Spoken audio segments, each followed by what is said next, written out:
大梦最白发，昨夜又见他遥遥的风华。听西厢有一声声唱罢，在长亭苦等却等不来他。我们追剧人有自己的眼保健操。今天一念江南拍摄路透，李清照如梦令中那句“兴尽晚回舟，误入藕花深处跃然眼前”，明明是一个超级大全景，每个人都看不太清脸，但扑面而来的江南水乡、徽派建筑之美，让人不自觉地静了下来。画面缓缓拉近，一叶扁舟从池塘中央缓缓划过，再加上麦麦素净一张脸，收敛了眉眼。明明是夏天，但看到麦麦这样坐在船上，带着一抹微笑，即便长发披肩、宽袖长袍，也能感觉到大家闺秀自带的文雅静气，仿佛空气也没那么热了。看导演的镜头，有远景有近景，不难想这一大片生机盎然的画面放上大荧幕会有多美。穿着鹅黄色松弛短衫站在徽派宅院的麦麦，可爱灵动，果然少女还是得少女来演。还有一夜乌篷，房子上的紫藤花悬垂，夜晚的鱼灯，感觉每次刷到这部剧的路透，都像是隔空猛吸了一口大自然的新鲜空气，整个人都净化了。互动游戏，猜猜我是谁？游戏规则：将合作过的艺人图片进行局部五官展示，赵今麦根据图片猜对应人名，答对2/2即为挑战成功。第一张，子枫吗？这么快？我有刷到过哦，对吧？是他，是他。下一个，这是谁呀？这怎么能看的？你可以看看他的痣啊什么的。谁有痣啊？这个看不出来。我公布。原来鹏鹏这里有颗痣。好，我记住了。下一个，是俊辰吗？是的，是的。你看，就这种五官的就比较好认。对，下一个，这是小丁吗？是的，是的，他的嘴巴这个很好认识，还挺有辨识度的。沈月是吧？是的，是的，都很好认，是吧？对你来说没有一点难度。他的眼睛很好看，跟你一样，你的眼睛很好看。下一个，就很难。你刚刚说过胡先煦，是的，这张我没有看到过，没看到过就不好认识。下一个，哎呀，这是谁呀？这个我不提示了，我合作过的，对，全都是你合作过的，也不放弃。这白敬亭，对，这个很好认哦。这是不是吴磊啊？是的，是的。下一个，不是这种，你们能不能给点眼睛？给眼睛太简单了。这是不是白老师？猜过了，我们不会再猜的。但是他确实很像。那我公布了哦，白羽凡老师，确实是我哥。我们现在先简单介绍一下，就是在那些回不去的年少时光中所饰演的角色。我饰演的罗琦琦，其实这部剧是讲的他从高1到高3高考成长的故事，是一个讲90年代的青春成长很励志的一个故事。跟身边的朋友安利这部剧的话，你会用什么方式呢？就是如果是70、80后可以看的话，就可以看自己的青春回忆；如果是90后呢，就可以看你的哥哥姐姐、叔叔阿姨。哥哥姐姐应该是，然后如果是00后就可以看看你的父母那一辈人他们的青春回忆。所以说就是我们这部剧呢适合所有年龄段的朋友们一起来看，就受众面很广是吧？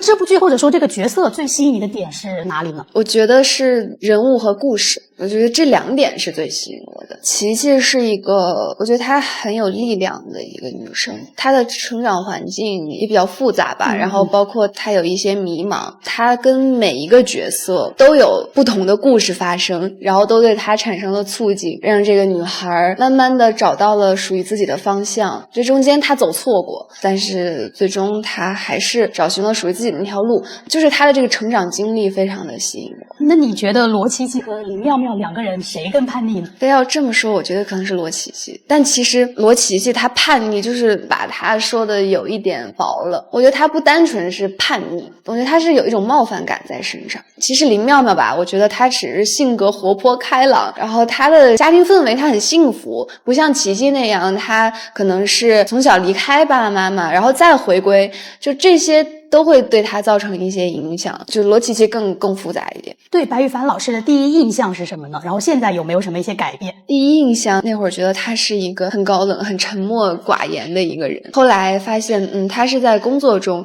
非常认真、不苟言笑，但其实生活中私下是一个还挺细心，然后很贴心的一个大哥哥。你刚刚都没认出你大哥哥。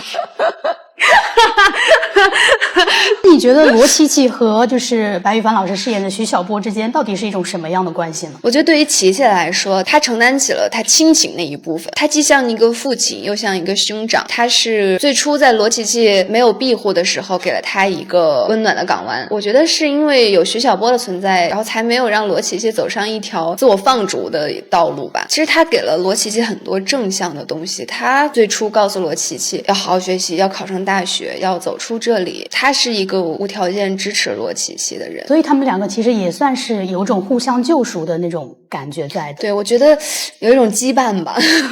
现场拍摄的时候有没有哪一些名场面什么可以稍微先透露一下吗？前几集的话就有一个，我记得当时我站在那乒乓球台上，然后所有的楼道都站满了人，开拍那一刻，然后就突然就导演在那个对讲机放了那个我们当时准备剧本的时候听的一首歌，就那个是就是我们都有一个共同回忆，就那首歌一响，我瞬间眼眶就红了。我觉得那个是很代表罗琦琦个性的一场戏，就是老师让他罚站，然后去站乒乓球台，老师可能只是一个赌气的话，但罗琦琦的个性就是我不服，那我就去。如果说你穿越到你拍摄过的某部剧中，你最想用赵今麦的身份去穿越到谁的世界？我想让我拍的那些角色都穿越到我的世界，一个一个生活给我看。怎么要和你成为朋友吗？可以可以。作为一个沈阳人，自己有想尝试说东北大妞的角色吗？或者说其他你自己最想尝试什么样的角色？就是演一个那种说东北话的，好像也不是不行。其实想尝试的类型挺多的。最想的有没有说什么？等我以后遇到了，我跟你讲。就是你遇到的每个角色都是你的最想。对，就是很想尝试不同的、新鲜的东西。那距离上一部古装剧《玲珑》已经过去3年了嘛？有没有考虑说下一部，或者说什么时候再接一个古装剧呢？其实没有特别的那种时间限定，说我这段时间不接，这段时间要接。一直在挑选剧本，然后遇到喜欢的，然后合适的，我觉得会尝试的。粉丝也说你唱歌很好听嘛，有没有考虑说自己尝试去唱个某个自己的剧的 OST 啊？没有，我唱歌就还行吧。但是这个事情就是安排了。行，那很期待哦，粉丝肯定也很期待。那大家印象里面其实你一直是黑发，有没有考虑说会染其他颜色的头发？谁说的？我可有蓝头发。其实我还挺想试那种浅紫、浅粉那种，不是那种荧光，很符合夏天，但是有点伤头发好像。最近有没有 get 到一些新的技能呢？比如说驾照啊之类的？哎，我真的在考驾照，还没拿到。应该快了。现在是科顺利的话，科2。科2那还早。快了，很快。我觉得这个事儿一干起来就很快了。那考完就是有考虑说自驾游吗？好像得先就是练一练，然后才能自驾。感觉你最近也挺喜欢旅游的嘛，你自己对你来说选择旅游的你的一个标准是什么？其实有的时候可能就在网上看到一张很美的风景，然后就想去那个地方。有的时候就因为那个当地有什么好吃的好玩的，然后就又很想去。就其实没有一个特定的标准，觉得当下可能要去就要去。对，因为有太多没有去过的地方了，希望有机会多走一走，多看看这个世界。去到比如说不同的地方，会想做一些其他不太平常的事情吗？就比如说跳伞啊、蹦极啊之类的。我小的时候很想，我现在又不敢了，就害怕。越长大胆子越小是吧？有点那个意思。现在就喜欢安安静静，就是可以做一些冒险的事情，但是我觉得可能是在我自己觉得能够掌控的范围内吧。就跳伞，我觉得现在我可能还没有准备好，也许这过几年，然后又有一些新的想法，胆子又变大回来了。最近有一个热门语句，就是说不会做攻略的人没资格说话。出去旅游，你是做攻略的那个，还是被安排的那个呢？我没资格说话。被安排的那个。但我发现我是这样的，我很不喜欢做攻略，我觉得天哪，要安排好麻烦呀。但是临近你要出发的那个日期的时候，你就会开始在网上搜，说哎呀那个地方有什么好玩的，说哎呀这个地方不错，收藏下来想去，那个地方不错，收藏下来想去，哎收藏着就有很多想去的地方，然后慢慢就自动生成一个攻略了。就是随遇而安。比较随缘。如果说给大家推荐一个旅游地的话，你最想推荐哪个地方呢？我最想推荐汉南，欢迎大家去汉南中学看一看我们的年少时光。你真行，你真的可以。游戏环节，我们去哪儿？游戏规则：导演现场提供 emoji 组合图片，赵金麦根据图片猜出城市地名，猜对2/3即为挑战成功。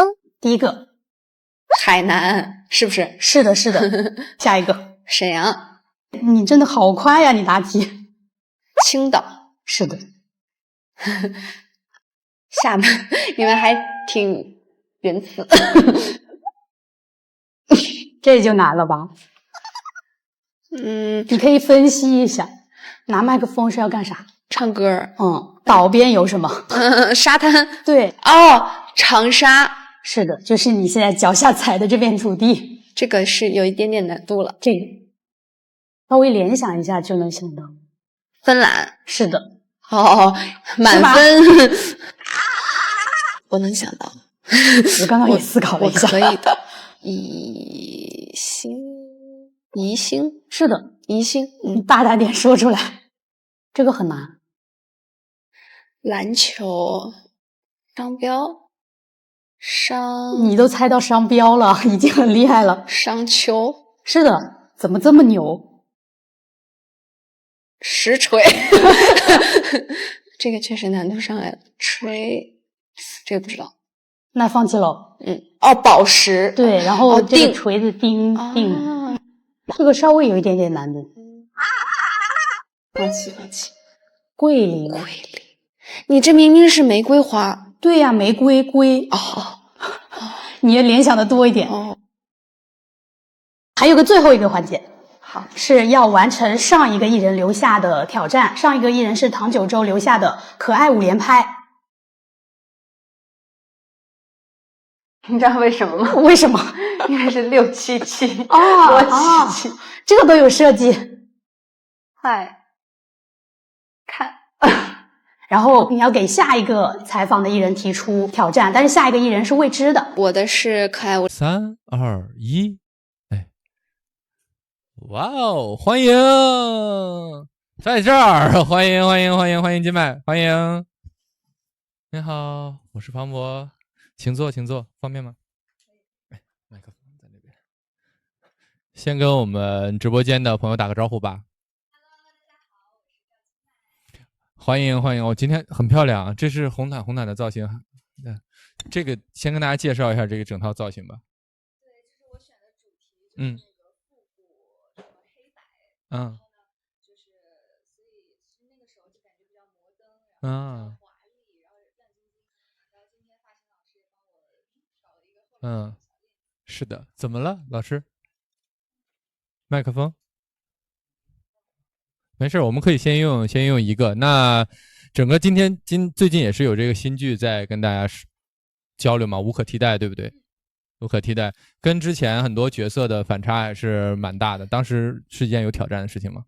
是的，因为首先是一个我第一次演职场剧嘛，然后这个角色也是比较有个性，然后他的成长经历也是比较。没事，他说可以装在这个地方，因为底下是这个麦克风的发射器，会让声音没有那么清楚。好的，没事。对，所以就是跟以前完全不一样。然后我也是就剪了短发之后，就感觉瞬间就是好像走进了他，进入了某个工作很具体的那个角色里，是不是？对，是的。而且刚刚很有意思，就是上一位来我们这边的嘉宾朋友是李光洁老师，也是你们不是在电影中有见到吗？没有，刚刚看着他走过去往左转了，然后我在这边。下个路口见。因为为什么很有意思，是他在这边一直跟我说他从艺时间没有很长，然后我们其实一回顾，你其实出道蛮长时间了。我从艺时间也还行，没有。但是跟他一比，可能大家都会说时间没有很长。没有吧？其实我是一个新人。对，但是其实演员这条路上也从事了很多，演过很多的角色。你觉得对你最大挑战的是哪一次？会是第一次开始接触角色吗？还是？其实我觉得。如果要这么说，应该就是我每一次在遇到一个新的角色的时候，就是因为每个角色都很不一样，所以在最开始见到他要走进他的时候，所以对于我来说都有很大的挑战。是的。那我们这边也有一个固定的一个环节啊，就是每位嘉宾我们都准备了9个跟 W， 我好像一个发牌的9个 W 关键词，然后里面有什么 what 啊 when 啊，就是这些元素，然后你来选3张，我们来回答一些上面的问题，好不好？行，这个看看你买第一个是什么 ？Where， 关于地点，对不对？那如果现在我们畅想一下，有一段可以休息的时间，或者说是有一段可以无拘无束，没有人关注你的时间，最让你有安全感跟放松的地方会是哪里？最让我放松的地方是我家里啊。那你有没有，因为你拍戏什么也应该也去过很多城市很多地方，有没有让你印象最深刻的或者是最不一样的城市？我其实还蛮喜欢这种自然风光的。你也是这一派的还有谁是？刚刚康乐吧？还有谁？我有点忘了。我这儿来好多人了，大家都蛮喜欢这种自然。可能是因为我们就是大家经常在城市里，然后比如拍戏也是，所以有的时候拍戏会去到一些那种山林里，然后可能去那种雪场啊，然后雪山就之类的这些地方就会很开心。那我要问过的一个问题，就是他们很多人都回答过，就是如果是山里的这种树林很绿的这种和阳光大海，你会选择哪种？这2种？你是哪一派？阳光和大海。你也是大海这一派的。看来大家平时都挺累的，我是感觉不想再爬山了。是的，那我们来看看，还有你再选择2个。这个吧。问关于时间的。哎呀，也是从艺时间很短的。我们问一些具体的问题好不好？这个大家都为了这个盛典来到这边，昨天几点钟来才休息？我昨天是晚上才落地，然后我可能大概1点睡的觉。你平时是会熬夜的人还是比较早的人？我休息的时候会稍微浅熬一下，对，但是那个最近不是在拍戏嘛，然后就调整作息了。有时候感觉工作起来的那个作息才是最健康的。其实自然节律还是会最健康一点，但平时会属于比较晚休息，然后也会起来也比较晚那种。对，可能大多数人都是这样。是的，那我们再选择一个。那就随便这个都一样。为什么 ？Why？ 关于原因，那你在整个的，比如说演戏也好，包括作品反复播出的时候，也会收到大家的一些关于这种交流吧，观众跟你的交流，你有没有比较印象深刻的一次和观众之间的这种，或者他的一条评论，让你有一些印象的？会影响一些你的？其实我每次就是剧播的时候，然后我就会看到大家就真的在下面认真的去讨论这个角色这个剧情的时候，我就会我真的觉得就是很感动，然后特别感谢大家。然后有的时候觉得说哇，对他们分析的好对，有的时候好像就是可能就是他这个见解更深，然后更独特的时候，也会让我眼前一亮。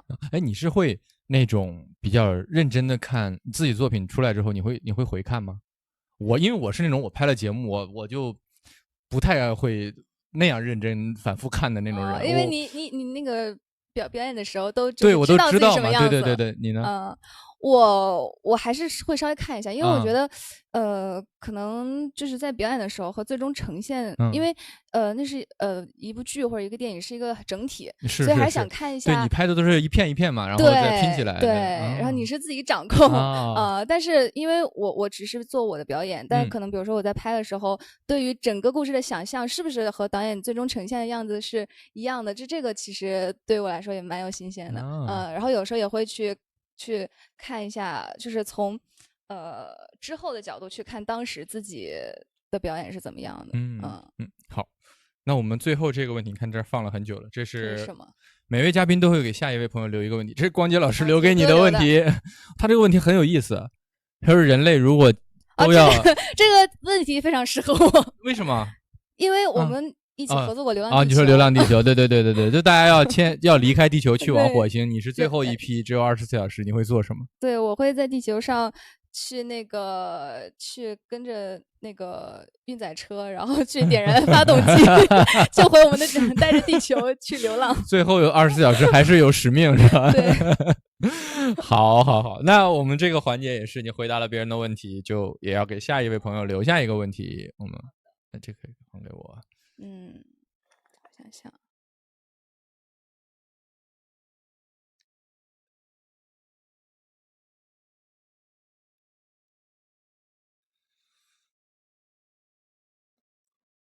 我其实很喜欢我们这个环节的设置，因为有的时候提问也代表了你是一个怎样的人。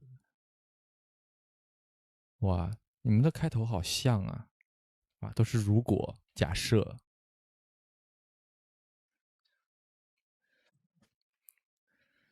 《流浪地球》这个剧组是不是给大家留下了什么？郭帆导演有点东西的哈，我好像说了一句废话。哇，光杰老师，如果你在看这个直播的话，把你的答案也打在这里好吗？很好，这问题很好。如果有一天我们可以在宇宙中漫游，你想和谁一起啊？谢谢金麦，谢谢我很期待下一位朋友的回答。那最后我们也是给直播间的观众朋友留下一个小小的福利啊，写个名字，这个会抽奖给他们。来，你要不你来，因为我就总怕甩你们一身呢。好嘞，我们这个后台抽奖送给大家。非常漂亮，那就差不多。是的，可以休息，或者我不知道你后面还有什么，反正晚上见。是一会儿，对，记得跟光杰老师也打招呼。他不知道你来，因为他不知道你来。拜拜。觉得传统文化不是离我那么远了，好像它可以背在我身上，行走在路上，更加融入到了我们的生活。所以我们也是想通过不同的渠道来完成对蜀锦制造技艺的保护，让中国最优秀的制造技艺把它传承下去。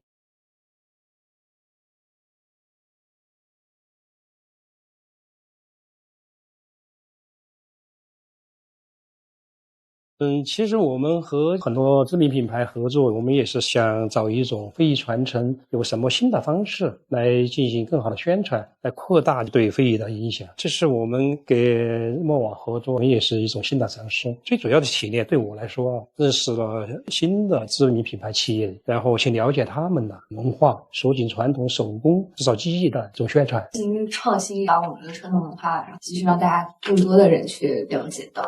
对，是这样的。其实我们的目的也是想通过这种形式，不同的形式进行蜀锦制造技艺的宣传。但是我也想了解，现在新时代的年轻人用什么样的渠道来琢磨到非遗，通过什么样的传播方式能够让年轻人接受。我在小的时候了解非遗通过课本、博物馆，然后对于我来讲说，我觉得是很珍贵的存在，但是又觉得离我很遥远。随着互联网的发展，其实很多视频的平台都能够看到很多创作者去自己的角度和方式拍摄我们的非遗文化，比如说就是蜀锦，还有像剪纸啊、皮影啊这种，他们有的时候可能不会讲特别多的话，就是很精进的从准备原材料开始，然后一步一步、一道一道工序，很沉浸的跟着这个他的视角一起去。我觉得这种方式是年轻人也蛮喜欢的。这次和Remova的合作也会让我觉得好像传统文化不是离我那么远了，好像它可以背在我身上，可以行走在路上。我觉得它更加融入到了我们的生活。对，是这样的。Remova跟我们一样的都是匠心，所以我们也是想通过不同的渠道来完成对蜀锦制造技艺的保护，让中国最优秀的制造技艺把它传承下去。通过不同的形式，让更多的年轻人了解它。我们过去在蜀锦制造技艺的传承过程中间，我们只是很注重就是怎么样把手艺传给我的徒弟，但是这种它的局面很小，范围很窄。通过我们和影视剧的这种合作，可以把我们现有的可以实际操作的机具带到现场，通过影视剧的拍摄来让更多的人看得到，然后蜀锦非遗的精髓在哪里。如果我自己能够演绎一部这样的作品，能够把我们的传统文化用这样一种潜移默化的形式，然后传播出去，然后能够让更多的观众让大家注意到。我觉得如果我能参与到其中，也是感觉很荣幸的事情。对，是这样的，因为我们通过历史文化的对传统工艺的这种展示，对蜀锦制造技艺的保护带来了推动的作用。就我带我的徒弟要到现场去吧，通过对现场对蜀锦小画的木质机的安装，然后很多配件的使用，那他们也进一步学到了很多蜀锦在传统工作中平时看不到的一些技能。蜀锦文化和日喀瓦都是用匠心的这种方法来就做出我们满意的作品。比如说这次日喀瓦在现场展示橙色和紫色的这种全新的变化，色彩的变化能够看得见，然后摸得着。你看这次日喀瓦的两个亮丽的颜色，一个是橙色，它传递的信息就是比较厚薄、幸福感、富裕这种色彩。紫色呢，它是一种珍贵还有权力的象征。这个也表现从它寓意上来理解的话，它也是人们对生活美好生活向往的一个喜悦吧。因为他们刚刚有介绍说，您在选定这2款颜色的时候，就做了很大的准备工作，然后才选定了这2个颜色。当时我们为什么选择八大云锦呢？因为八大云锦它是在宋代的时候是蜀锦最著名的纹样，它的图案构造是用几何纹，然后有8瓣花纹的这种主体纹样来设计的。这个几何纹样它是放射到四周的，所以它的寓意也是四通八达之意，非常美好的寓意。就是我们采用这种方法和日喀瓦这种文化上的合作，对你来说吸引点在哪里呢？我觉得是用一种很全新的方式来呈现我们传统的文化。在之前我对蜀锦并不是很了解，然后因为这次我又在网上搜了一些视频，还看到了我们成都蜀锦叫织绣博物馆，对，就是我们的平台。有一个宣传片拍的全都是蜀锦的各种工艺品，我真的看震惊了。我觉得那些线都是在发光的。还有看到就讲它怎么样去染色的，要在锦浆里面固色，我就会一下子深入的了解到了这些。大家可能不会直接的走入博物馆，非遗传统的工坊，但是我们可以通过我们日常的一些穿搭，或者是一些时尚单品，或者是影视作品，其他的各种途径去发现了我们的传统文化。我觉得是一种润物细无声的方式，然后去了解弘扬传统文化。包括你今天在现场为我介绍了八达云，我仔细看了，真的非常的精细，它的色彩，它的纹理，真的难以想象这背后付出了多少。所以我就更加觉得说，我们这么优秀的这种手艺，一定要让大家去传承，让大家更多的人去看到，去保护。大家都知道成都是休闲之都，来了就不想走的地方。其实80的一天每个人都不一样，对我来说就是比如说我上班的时候，我能够带着我的徒弟来对蜀锦的纹样进行一个制造，看见他们就是能够配合师傅完成蜀锦的达到质量的要求。其实通过这样的操作，然后看到他们的技术成长，是非常80的一天。另外呢，就是成都，我们有时候闲暇之余，我们也会开着小车带着家人到山清水秀的地方去聆听大自然的声音，给自己在工作中间带来的一些烦恼啊，带着一种有精神的调配。通过这种形式呢，我们也是为了更好的工作嘛，然后把我的手艺传承下去，然后让更多的年轻人来从事这个职业，这是我最大的一个愿望。我们有时候出成都的话，我们也会到附近的茶馆去泡碗盖碗茶，静静的看一些书啊，通过手机了解一些信息，然后在茶馆这个大的范围里面就闹中取静，也是一个很休闲的一种休息。人家说你想要了解一座城市，要用当地人的方式去生活。等我下次再来有时间的话，我就按照您刚刚讲的80天要度过。早上是喝个盖碗茶，想去您的那个博物馆。对，欢迎你，欢迎到博物馆。然后我特别想看到你们幕后的蜀锦织绣博物馆呢，我们这个平台主要是为了保护传承蜀锦制造技艺的。这个技艺它的历史很悠久，从古至今没有一本书一个文字来传承它的传承过程，全靠师傅带徒弟口传心授。所以说2000多年前一直到现在一直保持了这种传承的方式。技艺的传承它需要长时间的经验的积累，特别是蜀锦它有纹样设计、挑花接本，还有就是染色技艺啊、妆造技艺，还有制造技艺100多道工序都需要也要去把它掌握了。在目前就是我们在传承的过程中，懂得传统工艺的人基本上没有，只要我来不断的研发恢复一些技艺，在保护现有的传统制造技艺的基础上，争取挖掘更多的技艺，更加完整的把它保护下去，这是我们的工作。觉得真的太不易了。对，所以我们一定要坚持。也谢谢你帮我们蜀锦非遗进行介绍和宣传。真的特别感谢像您这样的传承人，能够保护我们的传承文化。